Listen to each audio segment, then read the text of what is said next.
we are honored to welcome a true visionary in the world of cryptography and decentralized digital money. Nick Szabo is not only a computer scientist and legal scholar, but he's also a pioneer in the development of digital assets.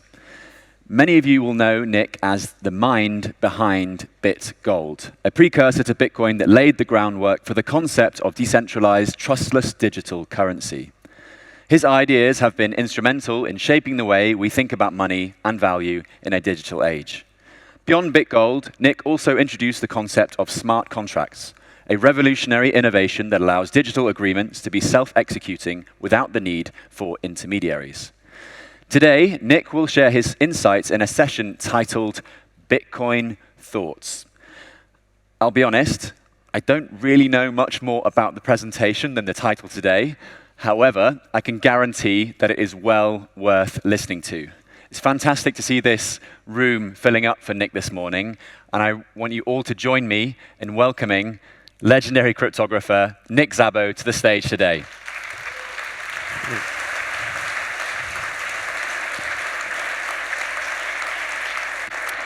Buongiorno, Lugano.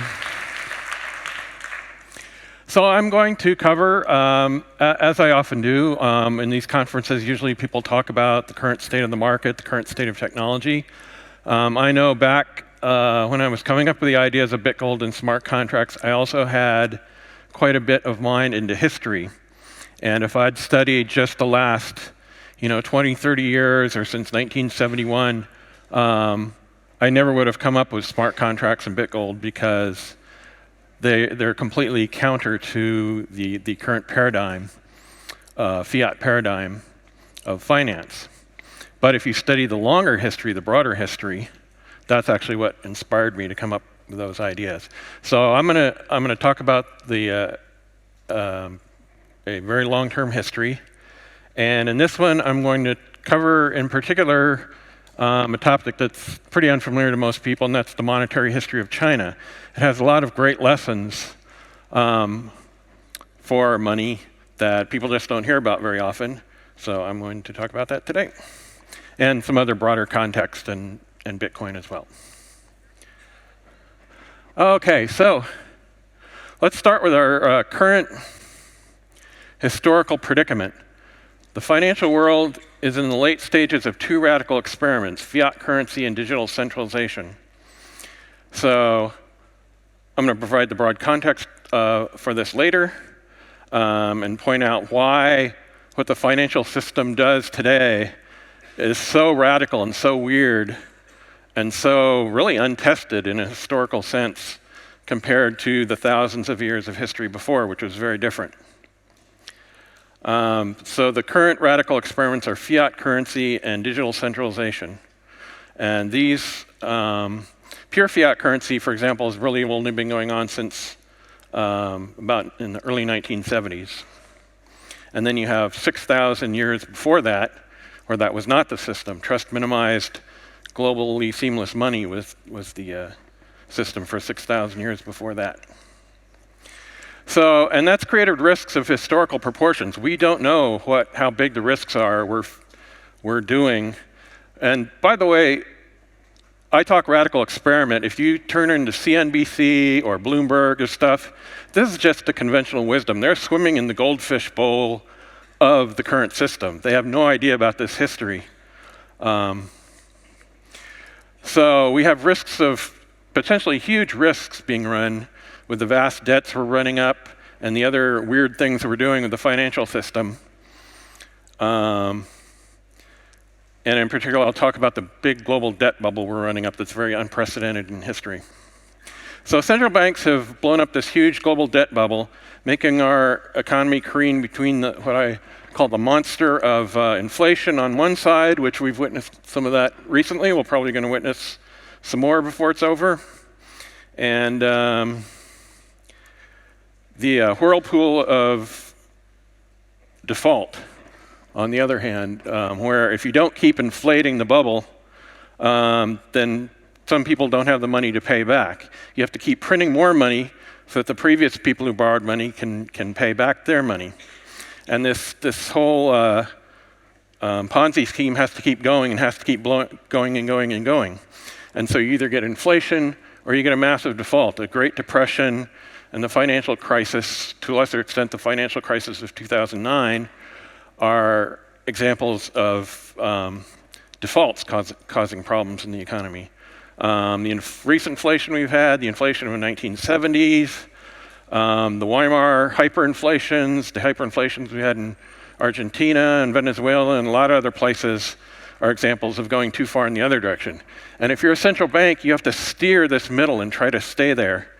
And maybe they know what they're doing, maybe they don't. We'll see how well they can avoid the risks. But there are huge risks that were not existent during the much longer period of trust minimized global money, or at least were existed in very different, lesser extent ways. And digital centralization has given rise to financial censorship. I won't talk about that much today, but that's another big problem. And that fiat money is very political. And we currently have an election going on in the United States. There's extremely strong opinions on both sides. And the Federal Reserve, and this is true for central banks around the world, but I'm just talking about my country, the US, right now. The Federal Reserve that runs the dollar claims to be independent and supposedly non-political. But the fact of the matter is almost everybody in the United States has a very passionate, strong opinion, one way or another, about the current election. And of course, the people in the Federal Reserve have passionate opinions about it too. So they can talk about independence all they want. They're still very political, and the dollar is still a very political thing, as are all the other fiat currencies of the world. And so the idea that they're non-political and somehow neutral it's one of the myths and illusions they try to spin. Okay, so this talk is going to take a little trip through history and how and why Bitcoin is the safest ship for navigating these uncharted waters. So going back to the era of shell money, long before digital money, there was paper. Long before paper, there was precious metals. And long before precious metals, there were shell beads, going all the way back, as one of the previous speakers mentioned, 100,000 years ago, along with the dawn of our species. We started, in the archaeological record, we started making shell beads. And from the archaeology later, we have a pretty good idea that this, at some point, evolved into something like money, but also something like jewelry. Jewelry and money were kind of the same thing for most of human history, and that's going to be one of the themes of my talk. In the West, we have this very strong distinction between jewelry and money. Most other cultures and historical cultures did not have such a strong distinction between those two things. So modern personal finance is not quite as different as it might seem from this. So we have some of the things. There were very, what I call fitness critical wealth transfers, that uncommon events in life, but very important events, such as compensating somebody if you injured them, peacemaking and tribute, marriage and inheritance. Not day-to-day transactions like we use money for today, but very important transactions that involved wealth transfers. And wealth transfers using shell beads and other unfortunately scarce forms of stores of value, and displays of value as well, because jewelry and money were a combined function, were almost ubiquitous. Like almost every important life event involved a transfer of wealth. And our modern personal finance is not so radically different as that might seem. Most of us save for retirement. Most of us have or want to have marriage, family. Buying our first home, for example, is a big milestone for a lot of people. Our children's education, and legacy for our children or other cherished people or causes beyond the grave, inheritance. And so it's not just the day-to-day transactions that are important. And historically, they weren't the most important transactions, or going back into prehistory anyway.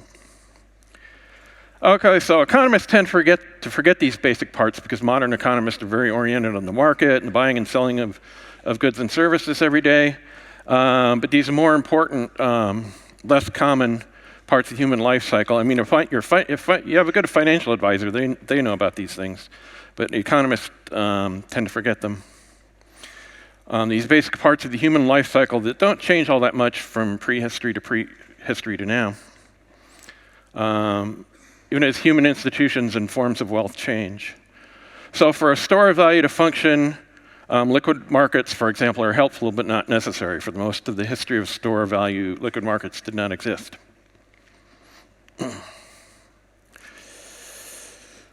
So now there's a pretty clear transition in the archaeological record from shell beads to precious metal beads, metal like copper, and what came to be known as, especially as the monetary metals, the copper, the silver, and the gold. There's a pretty clear transition. You can see this right here is a necklace. Before they learned to smelt copper, these were bead shells for tens of thousands of years before that. Now they start to put copper beads on, and they're plugging them in. They're pretty obviously using for the same function they use the shell beads for. And so the first copper artifacts ever invented, they weren't invented for tools or for weapons or that sort. They were invented as substitutes for shell beads. So obviously serving a very important function in these societies. And ditto for the world's oldest gold artifact, it's a bead. The other common forms of copper, silver, and gold, indeed, the original form were beads. And so it's pretty obvious to me from the archaeological record, this was not just what we call today jewelry, but it was a common ancestor of jewelry and money. It was used for both kinds of purposes. But not necessarily for market transactions as we understand them, but for these important life-critical transactions. Okay, so recent study has shown how the organic crystal growth works for shell beads. There's a lot of different variety of shell beads. They all have in common this molecule they're made out of that gives it its special properties. The crystal has a large amount of calcium carbide atoms in it that connect in a regular repetitive way. The proteins cause a compression between these calcium carbide molecules in the crystal. That compression makes it strong, it makes it durable. And so these people who go, money is arbitrary, it can be anything, that's the fiat mentality. It's extremely wrong. In fact, for the vast majority of human history, we had very specific technologies that were very, very good, or they were the best for their time at what they did. And you didn't, for the most part, use inferior things. You used the best you could use. And so, today when we have like the last discussion on block sizes and the technology of Bitcoin, those are very important discussions. What is the best form of money? It's a very, very important discussions to have. And fiat mentality of people, money's arbitrary. You can have some things sunken under the ocean. You can have debt. You can have credit. You can trust me. It always amounts to trust me, it's a confidence game. Trust me, that's money. It can be, you just have to trust me. And that's the kind of confidence game that the fiat people are playing. But in fact, that's not how money worked through the vast majority of history. Money worked in a trust-minimized way. It had these very specific properties. So while other things have been used as treasure and money, livestock, textiles, etc., shells probably count for the vast majority of collectibles in the archaeological record. And so as we saw, they got substituted for with the monetary metals. The monetary metals serve those same functions, but in an even better way. So copper, silver, and gold. And that's the last, so the first 100,000 years or so of trust-minimized money was shell beads. And then we have about 6,000 years of the monetary metals.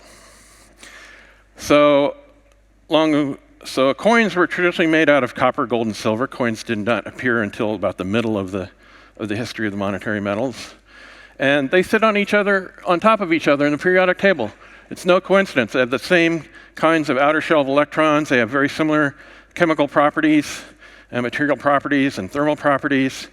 And they're optimized to be money. They're the optimal form of money in that era. Okay, this is a hoard. It's not a coin hoard. It's got some coins, but you couldn't call it a coin hoard.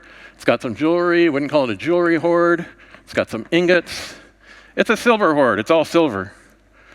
They didn't care so much about the form. It was the silver that was important. The silver is what created the trust-minimized, globally seamless money.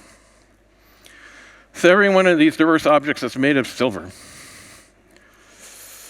Now, markets did eventually arise. So the prehistoric society that probably was the most commercial market-oriented society was Shang Dynasty China, 1400 to 1040 BC. The Chinese and by the way, metals didn't replace shells overnight. The dominant form of money in this society was probably these cowrie shells right here. The Chinese, even back then, probably had thriving markets that motivated and benefited from the use of cowrie shells as money. And here, it would be something modern economists would recognize as money. It's, you use it to pay for everyday things in the local market. In other words, they had a high monetary premium and were probably higher velocity, so that they would be higher velocity than the kind of shell money or jewelry that came before.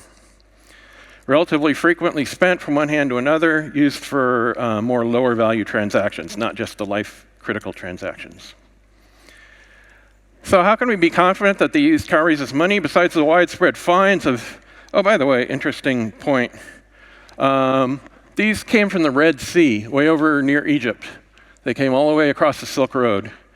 The very common trait with shell money was that they imported it from very distant things. I could go into unforgeable costliness and why how much it cost was actually a feature rather than a bug to have it cost a lot.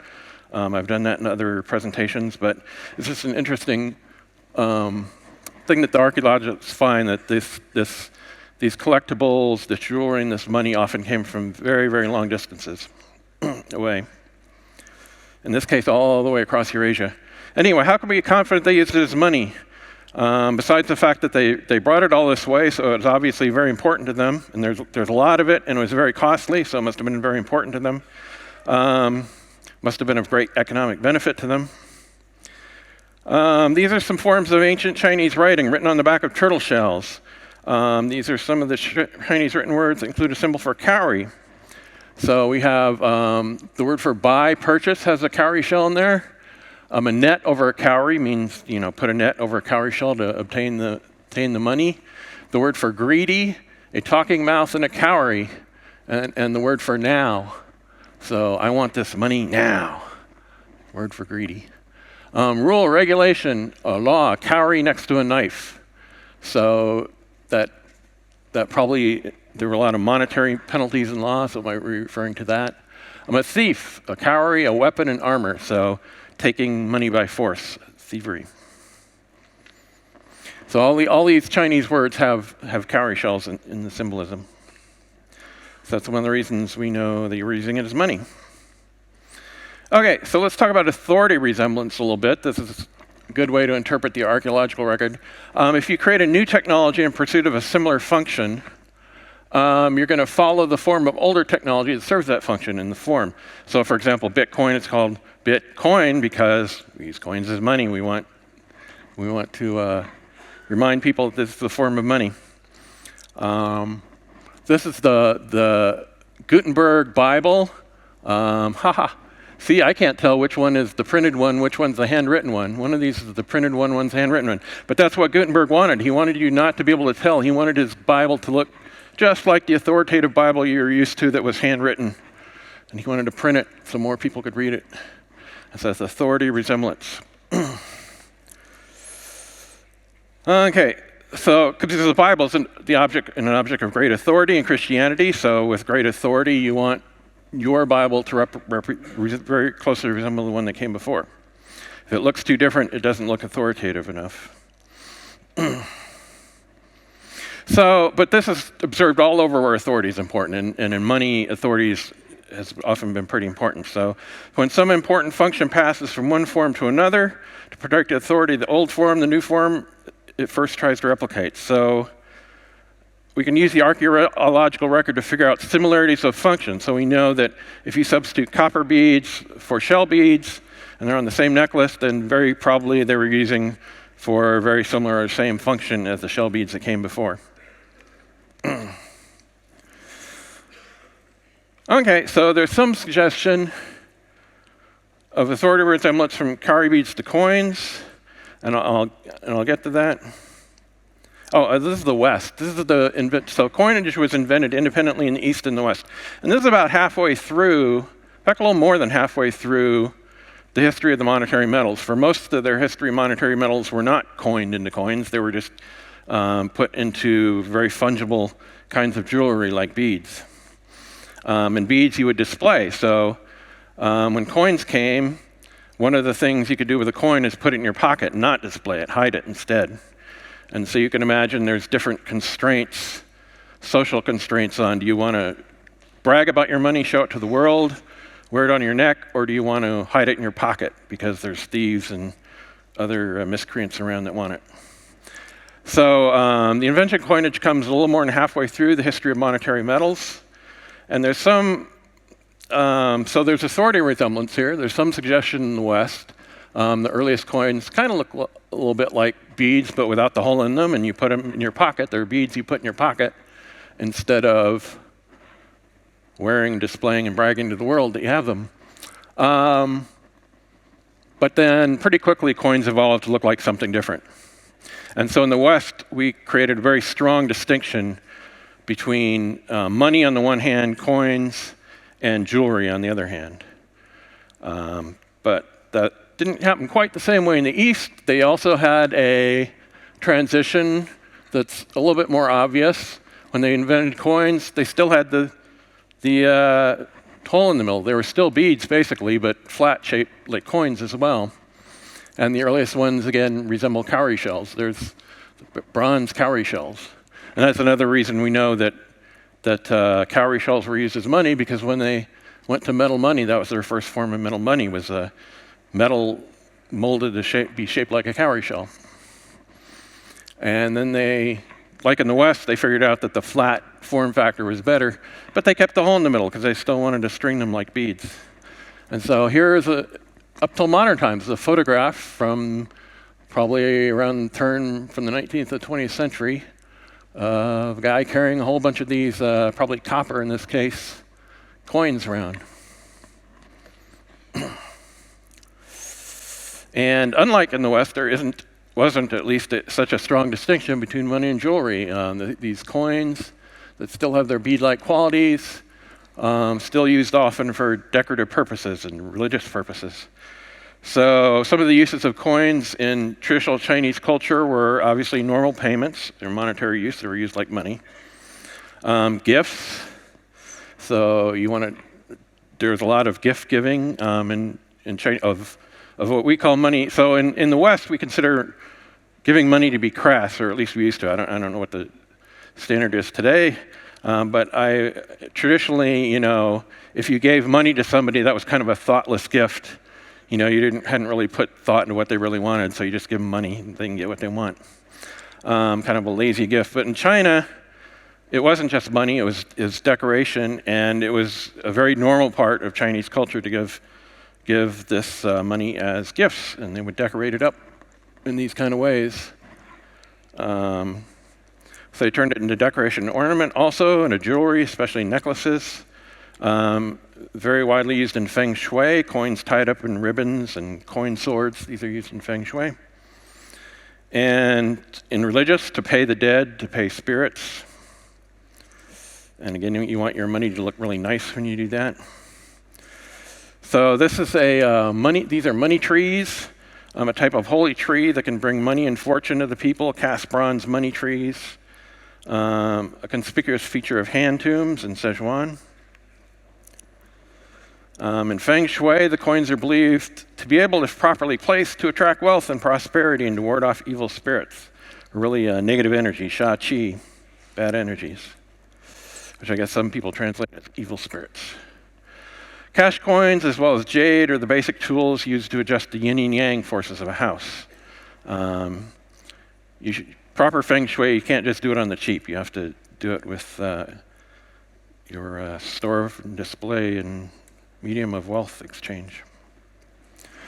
Okay, so primary treasures, size C, are stamped ingots, usually of silver, sometimes of gold, used for large transactions, including buying land, merchant trades, most taxes. And the Chinese invented printing and the promissory note along with that. So during the Tang Dynasty, about 618 to 907 of the Common Era, of AD, as we in the West date it, merchants began to leave those heavy strings of coins with a trustworthy agent who would record just how much money the merchant had on deposit on a piece of paper. So if you're a merchant, you don't want to have your people hauling around money like this all day. So you leave it with another trusted merchant. The paper, and this is done on a relatively smaller scale than finance is done today in terms of you'd often leave it with a family member or somebody else you'd lived next to a long time. Someone closely in your clan or closely related to your clan. So the paper, a promissory note, and IOU could then be traded for goods, and the seller would go to the agent and redeem the note for the string of coins if they needed to. And another thing is silver was very scarce in China, so they often used copper like this instead. So they had some additional incentive to use these promissory notes. Paper money. So in the 1100s, Song Dynasty authorities decided to take direct control of note issuing shops, issuing the world's first government-produced paper money. This money was called jiaozi. There's a picture of that. During the last 9 years of the Song Dynasty, that government introduced a truly national currency, printed to a single standard, usable across the empire, and backed by silver or gold. It was available in denominations between 1 and 100 strings of coins. So again, they're starting to move to a more trusted model, which brought efficiencies, but it also brought risk, as we shall see. But that currency lasted only 9 years because the Song Dynasty tottered, falling to the Mongols in 1279. So in the new Mongol dynasty, Kublai Khan's Mongol Yuan dynasty replaced the Song. The jiaozi became called the Chow, and they closed the redemption window. It became a fiat currency. So the short-lived Yuan dynasty printed increasing amounts of this paper currency, and when Marco Polo visits China from Europe, he gets to observe this paper currency in action. It's a fiat currency. And it led to what it kind of has led to recently, large inflation. This problem was unresolved until the dynasty collapsed in 1368. So paper money production in China continued until 1450, when the Ming dynasty ended the practice. So they ended up being so repelled by the abuses of trust in this trust-based paper money system, and especially in the most trust-based form, the fiat system, that they were very repelled by that and they banned the practice. So the Ming replaced the Chow, the paper, with silver coins. Even though silver was very expensive, they had to import it from Europe. That's why there was a big trade between Europe and China. China was still the leading exporter at the time. They're not a leading exporter again, but back then they produced lots of luxury goods and really high quality goods like porcelains and silks and cottons that they could do better than other people. And so their stuff was in high demand, but they didn't have silver, so they were basically trading silver for their luxury goods they produced. And so even though the silver was scarce, and there was economic incentive thus to do it, there was so much to do paper money. There was so much abuse of the paper money system, they got rid of it.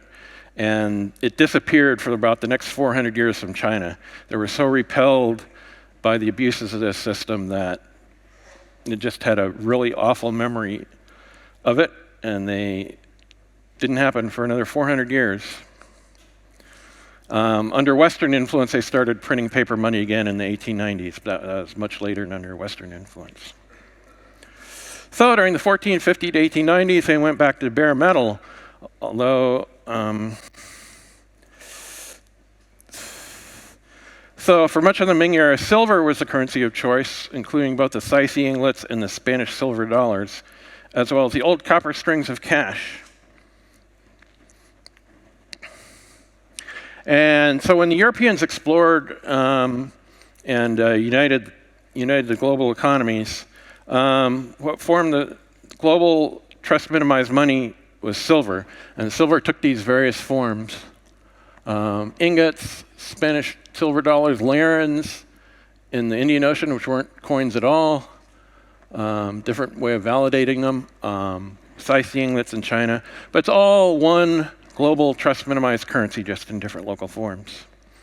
And there are various fiat experiments. I don't have time to go into this one, but Napoleon basically lost his army because he had a technical gold standard, but you could only get your gold in France if you were in Eastern Europe and Russia or in Central Europe. It was essentially fiat currency. The peasants didn't want to get it. The French couldn't buy food from people, and they starved or deserted the army because he was basically paying his soldiers with funny money. You don't want to pay your soldiers with funny money. That's what happens when you do that. Anyway. And we went through the whole Bretton Woods experiment, the modern fiat currency experiment, which I've gone over before. One of the reasons it succeeded more than earlier is the telegraph with banks. Bank money is a lot more important than it ever was in history. With the telegraph being able to transmit money instantly, you can't do that with gold or silver. And so gold or silver became called a barbarous relic. The guy who invented the Bretton Woods system called gold a barbarous relic. And this is why, because you can't transmit it around across the world like this. Bank money was superior to the gold and silver in that regard. And, but fiat is called stable, but stable till it isn't. You have these radical disruptions and destructions of fiat currency that have happened quite frequently throughout the 20th century. We have the growing global debt bubble. So one of the symptoms of fiat, Bitcoin is accused of being volatile. It has a reputation of being volatile. It started out very volatile. It's declined as it gets more accepted as a store of value. The volatility keeps declining. As it starts to ramp up as a medium of exchange, it's going to decline still further.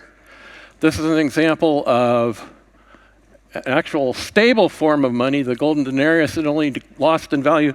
And there are historians who will tell you, oh, this is so terrible. They debased the money.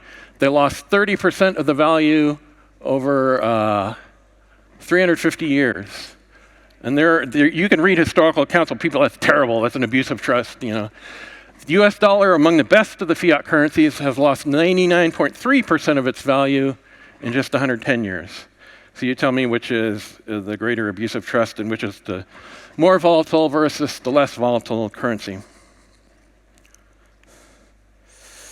More about the growing debt bubble. Governments' defaults and downgrades increasing. And so this is getting harder and harder to navigate as time goes on. Bitcoin solved this. We know pretty well about this. And so thank you very much. Appreciate it.